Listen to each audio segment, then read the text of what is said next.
Maybe I'll get around to making a video about this lava base. I could do something about this Abrams tank too. Well, anyway, I gotta clean the table off anyways. Let's just put it over here for now. It's a problem for future me to figure out.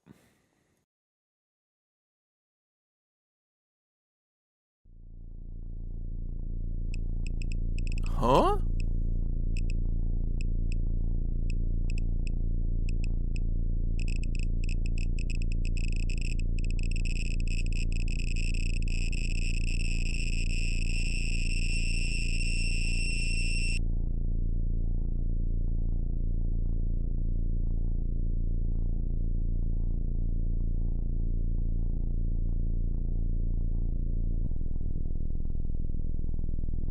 What even is this? It's so hideous, but beautiful.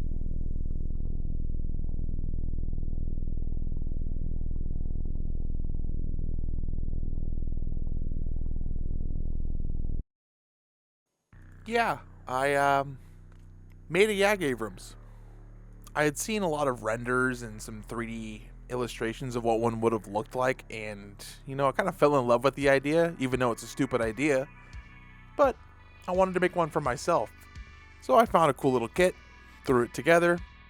Again, I just followed the instructions to get to the point where I could start building or doing some scratch building for the YAG Abrams itself. The astute among you might notice that this is a Tusk 1 or Tusk 2 variant, depending on which pieces I use, but I'm going to save those bits for later. Depending on whether or not you guys like this, I might make another abomination. Hint, hint. The kit itself is a Ryefield model M1A2 Abrams, but it could also be built into an M1A1, again, like I said, with multiple Tusk variants. Once I got the kit where I wanted it to be, I then went about corrupting it. For this, I just used some milliput and needed to fill in some of the gaps between the turret and the hull, as we are going to fuse it all into one big casemate. At first, I thought about using some styrene to continue the hull shape, or the turret shape to the hull, but it felt a little tedious because I couldn't get the exact shapes, and I wanted to minimize the seams along the sides, so I just went with some milliput. I'm not too worried about the actual texture, but I did try to smooth it out as much as possible using some silicone brushes. I mainly focused these around the sides and the rear because I wanted to use some styrene to actually build the front profile of that casemate. So again, I worked it along the sides and filling in the gaps here and there. I'm going to end up going over this using a Tamiya putty mixture, so again, texture's not too crazy, or not something I'm too worried about. With the sides and rear now jammed full of milliput, I then moved on to creating some paper templates for the styrene pieces or styrene wedges that were going to be placed on the front of the turret. I was debating between going with a monolithic upper front plate or just creating two separate wedges from each turret cheek down. I mean, it doesn't make sense. Again, it's a fictional tank, but I wanted to keep some practical features from the Abrams itself, like the 10 degrees of gun depression. I didn't want to go full Stridsvagn 103 on this thing and have a totally fixed barrel, but I still wanted to pay homage to its quote-unquote roots, being the YAG Panther, at least in my mind. So once I was settled and happy with the overall shapes, I then went about cutting it out of styrene and making some final adjustments and gluing them to the turret bases. Also, a fun little tip, the turret of an Abrams actually isn't symmetrical on either side. Hopefully that'll help also keep you up at night if you think about things like that. It's okay, we're weird here. But I think you knew that. You clicked on this video in the first place and you're still here. So join us and subscribe. Don't forget to comment. If you have any ideas for any other creations of tanks that you want me to make, let me know. Alright, after my disgusting self-promo, back to the main content of the video. To make this thing even more ugly, I wanted to do a heavy cast and just like this most nasty looking Russian kind of cast texture you can get. So I used some thinned down Tamiya putty. and I just stippled and slathered it all over the front and sides of the casemate. I did this in several passes, letting each layer dry to just thoroughly build up the layers. In between some of the texturing passes, I sanded it down and added some fat little weld beads just to the bottom portion of the casemate. For the welds, I just used some Tamiya 2-part epoxy and rolled them into thin little noodles and wedged them in to the creases, and using the back end of a little spatula thing, kind of just giving them a heavy weld pass over texture, just showing it this was like welded on in several different layers. Even though this is a fictional tank, I want said fictional driver to be able to drive the tank and be able to see out of it, so I moved that to the turret roof of the loader side, just in front of the commander's independent thermal sight, or the round camera thing on the loader side.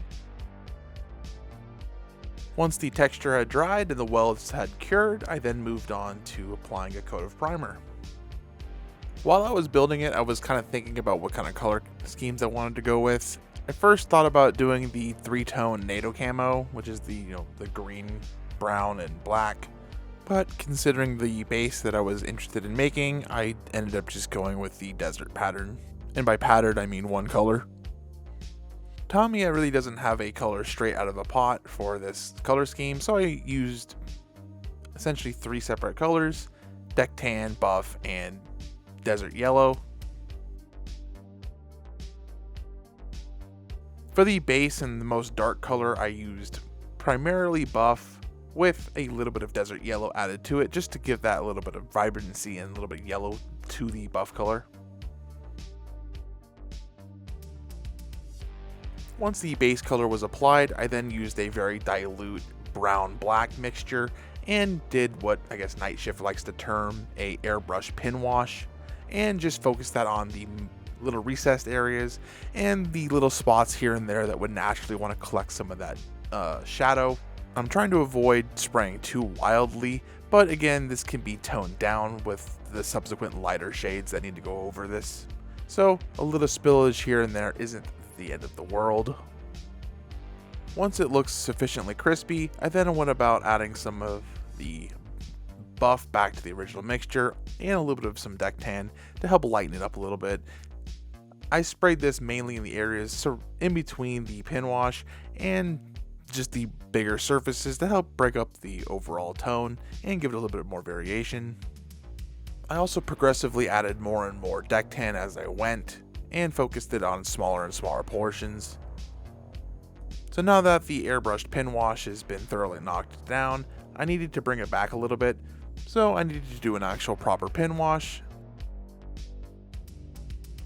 I didn't want to go with black, so I used burnt umber, focused it on all the little areas again that would naturally collect shadows.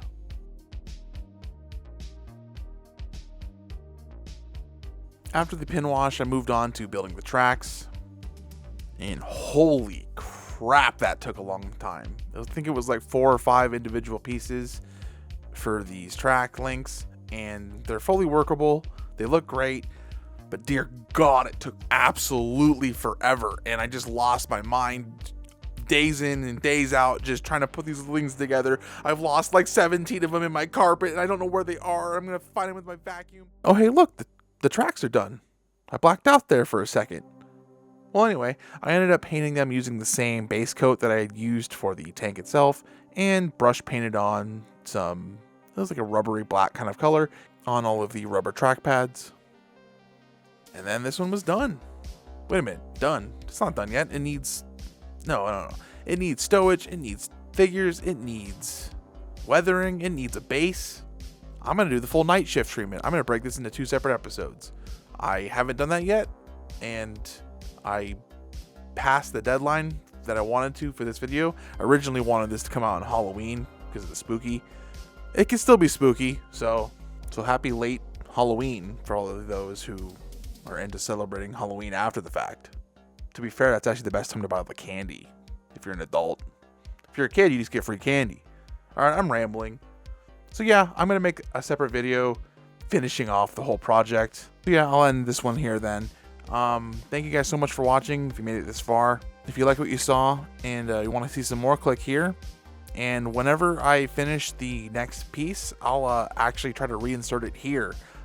Hopefully that worked. Never tried that. But either way, I'll catch you guys in the next one.